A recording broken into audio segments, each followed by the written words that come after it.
Support WrestleTalk! Give us a subscribe. March 1988, and at a house show in Montreal, Andre was apparently wrestling Hulk Hogan, practicing their rematch at WrestleMania 4. Apparently, Andre was unhappy with how Hogan was body slamming him, and as a gentle reminder to be more careful, he shoved his thumb up Hogan's ass. Andre had a thumb the size of a Cumberland sausage, so Hogan had trouble walking afterwards, and Andre said, "Be more careful, or next time, it'll be 2 fingers. Point is, wrestlers have secret little signals. Hand squeezes can mean it's time for a counter. A palm face up can mean it's time for a hot tag. A thumb up your ass means watch out. But by far the most adorable are the secret ways that wrestlers say thank you to each other after a match. The world could use a little bit more adorable right now, so that being said, here are 11 times wrestlers secretly thanked each other in the ring. Number 11, Jericho tickles Naito. If there's a promotion full of people I wouldn't want to tickle, top of my list would probably be either CZW or New Japan Pro Wrestling, populated as they are by scary men who would hollow me out and use me as a wax jacket over the slightest infraction. Chris Jericho has no such fear. Some wrestlers hug it out in the back to say well done, but there's a certain group of wrestlers who believe that the traditional place to say thanks is in the ring. Jericho is definitely one of the latter. For those who don't know, Wrestle Kingdom is the WrestleMania of New Japan Pro Wrestling, a supercard that takes place every year on January 4th at the esteemed Tokyo Dome. At Wrestle Kingdom 13, Jericho, doing his whole if Mr. X from Resident Evil 2 was a member of the Insane Clown Posse shtick, fought Naito for the IWGP Intercontinental title. The match was very, very good. Naito hit his finisher Destino, and shortly after the pin, Jericho reached his hand up and gave him the slightest little tickle on the underside of the thigh as a way of saying, great job. Number 10, 2 of the scariest men in the world are secretly cute. In the Rough Boy Scary Lad Olympics, gold and silver go to Tomohiro Ishii and Jon Moxley, respectively. I get the bronze. One of them looks like a psychotic pit bull who traded in his neck for more rage, and one looks like he spent 10 years living in the world's most haunted dumpster, which makes it all the more adorable when, after a truly hard-hitting match in a G1 tournament, one of the main set pieces being the 2 men just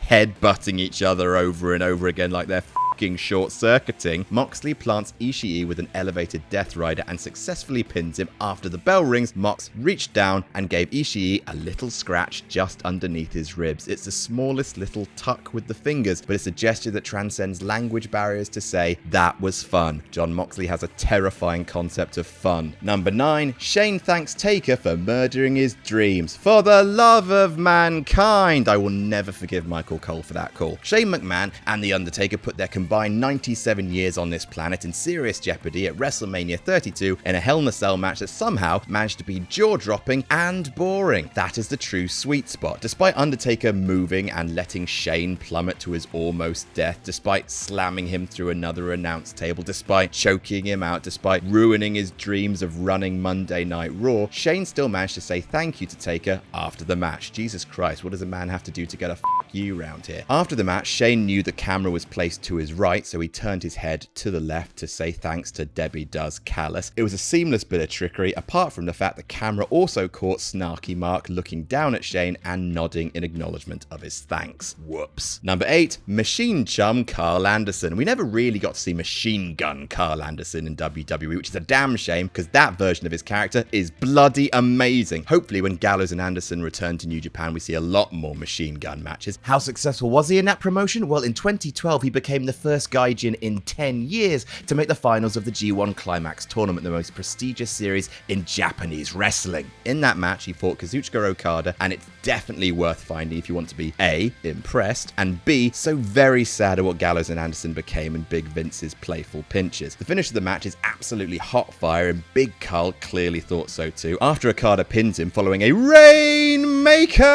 the out-cold Anderson reaches up and rakes his shoulder with his fingernails. A little scritch, a little mark of respect, a way for Carl to say thanks for making me look amazing in defeat. Number 7, Fandango finds Adam's Rose. I've heard about this example, but finding it was a gigantic pain in the hole, because if you type Fandango versus Adam Rose on YouTube, there's this many to choose from. Great tap dancing Gandhi these lads wrestled each other a bunch. Like the 2 kids in theatre class who were a bit too intense, so they always ended up working with each other, and it's always the same scene. Hey yo, come and dance with me weird friends who give off a deeply unsettling children's entertainer orgy vibe. No, I want to dance with Rosa Mendez, and I'm upset about that. That scene, rinse, wash, repeat. Anyway, I'm digressing. On the August 14th, 2014 episode of Superstars, that's how deep it's hidden. That was a fun afternoon of Rosa Mendes I'll never get back. Fandango decides to check Adam Rose's oil and give him a nice deep scratch during a pinfall right on his rosebud. Checking the oil is apparently commonplace in wrestling. God, the smells involved in this industry, as a covert way of communicating either thanks or criticism to a fellow wrestler during a pinfall via the medium of burrowing around someone's sphincter like you're looking for loose change. Number 6, the sweeter of worlds. The Undertaker, as we all know, is old school, and we're not talking about that random bit in every Taker match where he stops being a brawler and decides to show off his circus skills. What's old school about that? I don't think Frank Gotch had a section in his matches where he stopped doing catch wrestling to have a go at a bit of trapeze. I'm off topic. Point is, Undertaker is clearly a traditional sort because people cannot stop thanking him at Mania. At 31, Jack the Gripper was facing off against pre-Fiend Bray Wyatt. Fun enough match, mostly existing to rebuild the dead men after the ending of the streak. However, Dr. Creeps is such a respected veteran that even losing to him is considered a huge honor worthy of thanks. As such, as the match reaches its finish, Wyatt bows Taker for a Sister Abigail attempt. However, instead of planting the world's moistest kiss on Taker's big Fraser Crane forehead, Wyatt tucks his head to the non-camera side of Undertaker so he can't be seen whispering "thank you" in the dead man's ear. Number 5, CM Punk is a good boy. Who's a good boy? CM Punk's a good boy. WrestleMania 28 is a good WrestleMania, largely remembered for 2 matches, the battle of the megastars who live and breathe WWE until they don't, and the end of an era match ending with the world's oldest teenagers cuddling with the Grap Widow. However, nestled in there is an utter gem of a WWE Championship match between CM Punk and Chris Jericho, who was hot off not winning the Royal Rumble and decided to take that out on Punk by dunking on his whole family. The match was good. So good, in fact, that Jericho afforded Punk one of his trademark little scratches. After Y2J tapped out to the Anaconda Vice, the camera cuts to the celebrating crowd, but then briefly cuts back to the two men to see Jericho playfully tousling Punk's hair like he's a very clever, very good boy. Yes, he is. Yes, he is. The live editors realize they've caught an intimate moment of thanks and hastily cut away again, so we're not sure if Punk responded to this with furious tail wagging and kicking at the air, but you have to assume so. Number 4, Hogan thanks Michaels for roasting him all match. Maybe the Hulkster was just thankful it was over. I know I was. We've spoken about Hogan and Michaels at SummerSlam 05 before on this channel. Check out the Heel Turns That Backfired video for more info. But what you need to know is that Michaels was pissed and decided to wreck the match by reacting to even the slightest finger poke from Hogan like he'd been shot with an elephant gun. It's like if Michaels was a bunch of spiders and Hulk Hogan turned a light on. Anyway, after hitting HBK with the leg drop, Hogan gets the 1, 2, 3,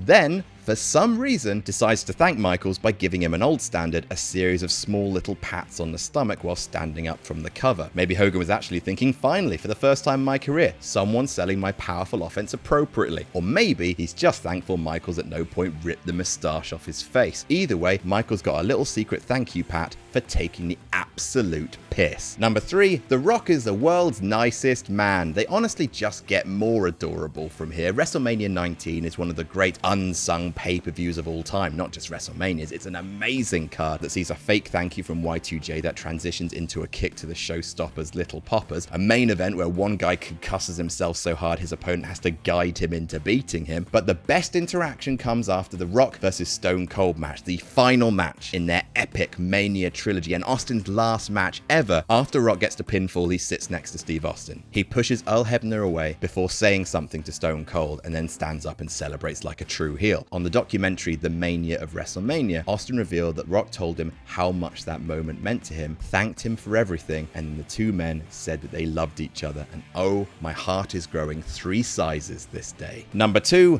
they hear him Rollins, he thanking. In 2015, I'm so white. In 2015, Seth Rollins was the ultimate bastard. Not only did he start the year by attempting to murder Edge, a wonderful moment that none of us should forget, but he also committed what Michael Cole would breathlessly call the heist of the century. Well, call him Raffles the Gentleman Thief because he was very polite about it. At Mania 31, Rollins cashed in his Money in the Bank briefcase, turning the match between Roman and Brock into a triple threat for stomping on Roman's head and pinning him to win the WWE World Heavyweight Championship. As many fans know by now, Roman winning the championship was the plan right up until Mania weekend, with Rollins only finding out about the cash-in during WrestleMania itself, whilst Rock and Ronda were cutting their promo. That has got to be quite the brisk conversation conversation. Even Roman's family didn't know about the change until the day, so perhaps Seth felt a little guilty about plundering the big dog's moment, and this is why, if you listen super carefully during the cover, you can actually hear Seth saying to Roman, "Thank you so much." He didn't sell out, he bought in, and like anyone with manners, he said thank you after buying something. And number 1, a grateful beast. The sentence Brock Lesnar said thank you doesn't quite make sense. It's like saying Olympic washing machine, chimney lobster, or jam that jam. It's a nonsense expression. I could sooner imagine Brock Lesnar playing a pan flute inside an erupting volcano or helicoptering his bollocks in a hot air balloon. No, you do animate that, please, Rich, than sincerely thanking another human being for anything. He just gives off that vibe of someone who'll eat your lunch, then kick the shit out of you for not using enough mustard. And yet, at WrestleMania 30, when it came time to beat the streak, Lesnar found his manners. After hitting Reverend Grimm with a third F5, Lesnar leans over to hook Taker's leg. If you crank the volume up super high, you can hear some muttering. That is Brock Lesnar, the Vanilla Monster, Pale Horse, and Farm Boy Doomsday, saying softly,